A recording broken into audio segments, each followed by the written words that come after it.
بسم اللہ الرحمن الرحیم۔ السلام علیکم ورحمۃ اللہ وبرکاتہ۔ میں ہوں محمد صادق شوہر، آپ دیکھ رہے ہیں صادق ٹی وی یوٹیوب چینل۔ اس ویڈیو کا اگر نام دے کہ جھوٹ بولنا کہاں جائز ہے، کہاں پہ بولا جا سکتا ہے اور اس پر آپ کو کوئی گناہ نہ ہو تو بھی صحیح ہے، اور اگر بولا جائے کہ بیوی کے شک کو، اور خصوصاً جب ایک سے زیادہ بیویاں ہو ان کے شک کو کیسے دور کیا جائے تو بھی صحیح ہے۔ یہ قصہ ہے حضرت عبداللہ ابن رواحہ رضی اللہ تعالیٰ عنہ کے بارے میں۔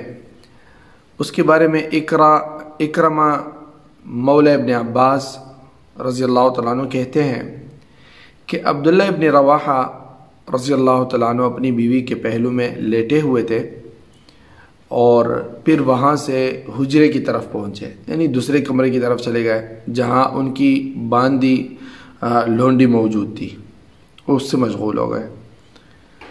اب اچانک ان کی بیوی بیدار ہوئی تو عبداللہ ابن رواحہ رضی اللہ تعالیٰ عنہ کو نہ دیکھا، تو تجسس پیدا ہوا کہ بھئی وہ کہاں گیا۔ ادھر ادھر دیکھنے لگی تو دیکھا کہ وہ تو لونڈی کے پاس چلا گیا اور اس کے اوپر موجود ہے، تو اس سے واپس ہو کر چھری سنبھال لی، وہاں سے یہ دیکھا اور چھری اٹھا لی اور لونڈی کے پاس پہنچی۔ عبداللہ ابن رواحہ رضی اللہ تعالیٰ عنہ نے اس سے کہا کہ کیا بات ہے؟ اس نے کہا کیا بات ہے؟ آپ مجھ سے یہ پوچھ رہے ہیں کہ کیا بات ہے، میں کیسی سمجھ لوں؟ میں اگر اس وقت تم کو اس حالت میں پھر دیکھتی جس میں تم تھے تو اس چوری سے جو ہے اس کی خبر لیتی۔ جس حال میں نے دیکھا آپ کو، اگر دوبارہ اس طرح دیکھ لیتی تو میں تو اس چوری سے تمہاری لونڈی کی خبر لیتی۔ عبداللہ بن رواحہ رضی اللہ تعالیٰ نے کہا اور میں کہاں تھا؟ اس نے کہا کہ لونڈی کے پیٹ پر، یعنی اس کے اوپر۔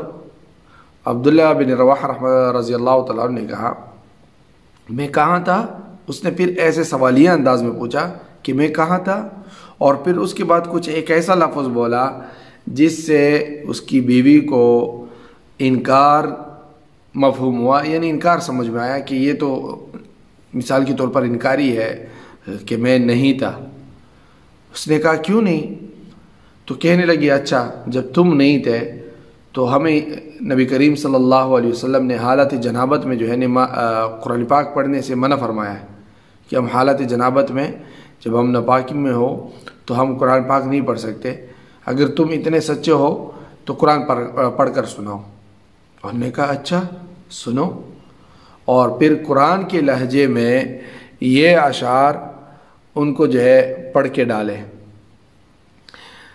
اور انہوں نے کہا اتانا رسول اللہ یتلو کتابہ کما لاح منشور من الصبح ساطع ارانا الہدى بعد العما فقلوبنا به موقنات انما قال واقعی یبیت یجافی جنبه عن فراشه اذا استقلت بالکافرین المضاجعی۔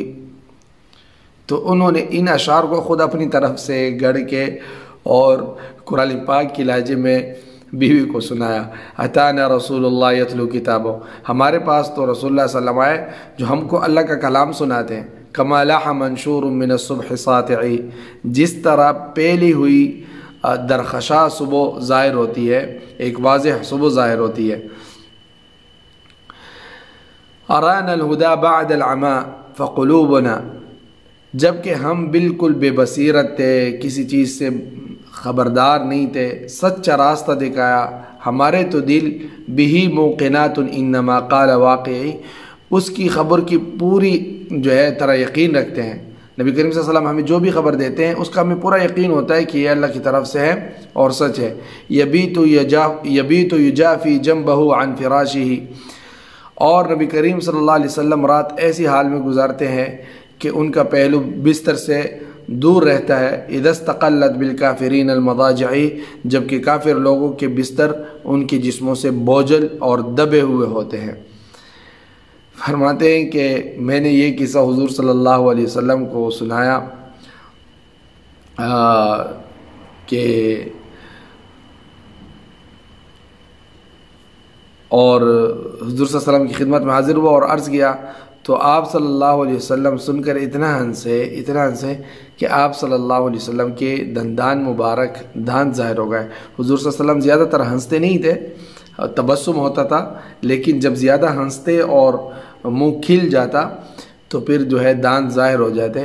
تو یہ تھے صحابہ کرام کہ اپنے غصے کو کیسے قابو کرنا ہے۔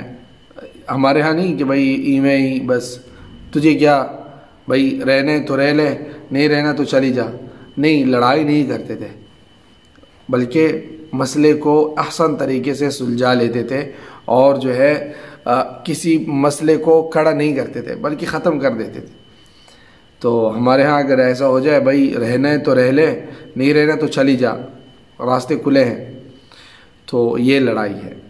بہرحال عورت محبت کی زبان سمجھتی ہیں، ان سے جتنا محبت اور پیار کے انداز میں بات کی جائے تو وہ سمجھ جاتی، اور اگر ضد میں اور غصے میں اور جو ہے ضد بازی ہو تو پھر عورت سے زیادہ ضد کرنے والی کوئی نہیں ہے، اور وہ آپ کا جینا حرام کر دے گی۔ اللہ تعالی ہماری بیویوں کو نیک صالح بنا دے۔ السلام علیکم ورحمۃ اللہ وبرکاتہ۔ دوستو، صادق ٹی وی کو سبسکرائب کرنا مت بھولیے، ویڈیو کو لائک کریں، شیئر کریں اور کمنٹ سیکشن میں اپنے رائے کا اظہار ضرور کریں۔